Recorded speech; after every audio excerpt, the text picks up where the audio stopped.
Bismillahirrahmanirrahim. Assalamualaikum warahmatullahi wabarakatuh.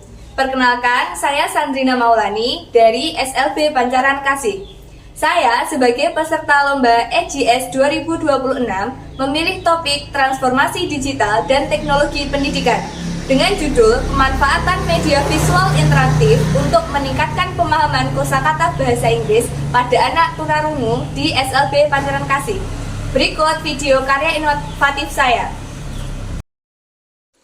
Latar belakang karya inovasi saya adalah tidak semua peserta didik dapat mempelajari bahasa Inggris dengan mudah, terutama anak tunarungu.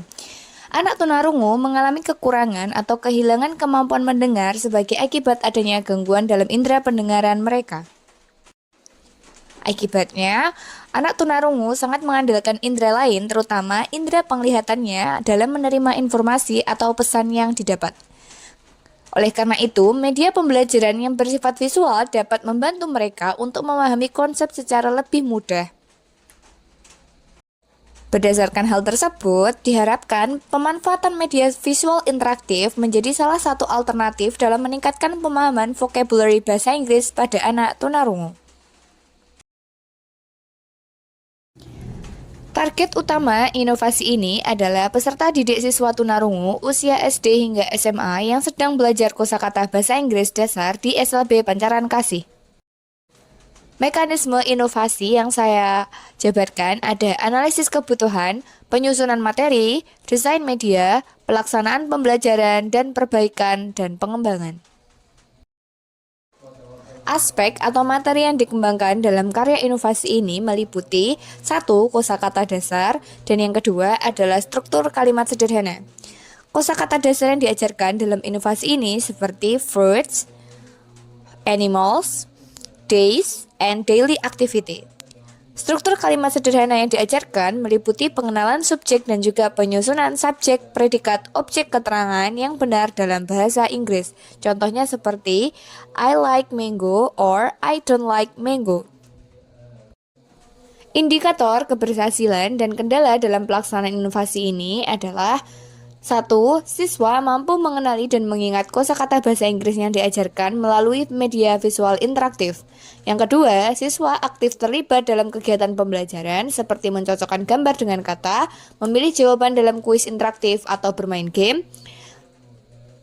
Yang ketiga, siswa menunjukkan antusiasme dan ketertarikan yang tinggi terhadap pembelajaran. Kendala yang dihadapi yaitu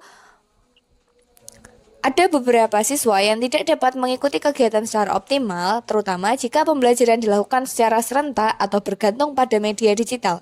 Kondisi ini juga membebani guru karena harus menyesuaikan metode pengajaran agar tetap efektif meskipun hanya sebagian siswa yang dapat mengakses media interaktif. Untuk mengatasi kendala tersebut, guru membagi siswa menjadi kelompok kecil untuk menggunakan perangkat secara bergantian.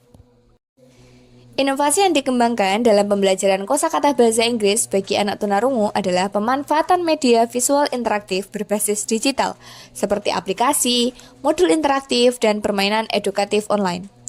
Inovasi ini dirancang untuk menyesuaikan karakteristik anak tunarungu yang lebih mengandalkan saluran visual dalam menerima informasi. Rencana implementasi dan keberlanjutan inovasi.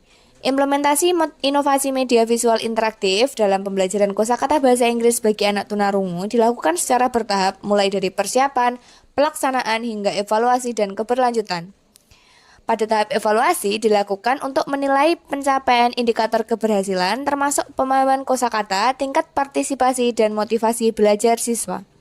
Untuk keberlanjutan, media interaktif digunakan secara rutin, materi kosakata dikembangkan sesuai kemampuan siswa, dan inovasi ini diintegrasikan ke dalam kurikulum. Guru juga terus mendapatkan pelatihan dan melakukan monitoring agar pembelajaran tetap efektif. Dengan demikian, inovasi ini diharapkan dapat meningkatkan pemahaman kosakata bahasa Inggris, motivasi belajar, serta keterampilan kognitif anak tunarungu secara berkelanjutan, sambil mendorong pemanfaatan teknologi dalam proses belajar mengajar.